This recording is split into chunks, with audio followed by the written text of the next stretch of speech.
Valentine's Day to you beautiful lot. I'm Vivian Joy of She Enjoys, and today I want to talk to you on Mindset Monday about loving numbers, or even knowing the numbers. The reason I talk about this is, well, women specifically don't seem to normally want to know the numbers. And I think it's because, well, if they know whether they're making money, whether they're spending too much money, whether they're actually earning enough to buy the holiday, to put the kids through school, whatever. It's like the result. And so many people are measuring themselves by how the business is doing. So if the business is doing really well, then they are successful. If the business isn't doing well, they're not successful. And there's definitely a lot of women I coach who have trouble separating the two.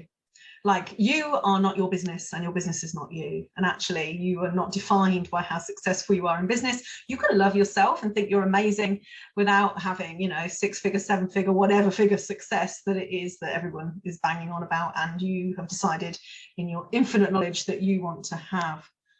So my question to you is, do you love yourself more if your business is more successful?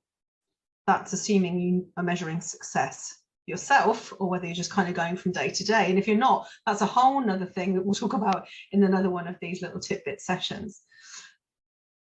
Are you loving yourself more if the business is successful? Do you beat yourself up and go into your mind of what's wrong with you? Why haven't you achieved it? If you're not, i.e. not self-love at all, self-hate.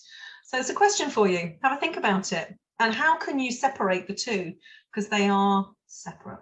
That's why you need to be able to separate them.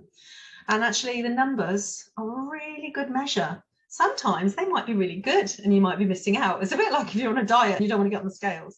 Sometimes you might be surprised and other times you'll be disappointed. But actually, at least you'll know where you are and you'll know where you're going to go and you'll be able to measure it. So very rarely do you hear many women, especially at networking events or even in coaching, want to talk about the money. They want to talk about the mindset, they want to talk about the marketing and the community, the connection. But the money goes with it. It's okay to want money. You need it to live and you should have it. It sits very much with your self-worth. If you're not actually checking how you're doing, you're not actually giving yourself the reward financially possibly that you could have. So just inviting you for a moment to think about how it's all tied up together. For a start, self-love with regards to the business, and actually whether you actually even know the numbers. And imagine if you could fall in love with them. I'd love to help you with that. You know where I am. You can book a call with me throughout the month of February for free. I shall speak to you then.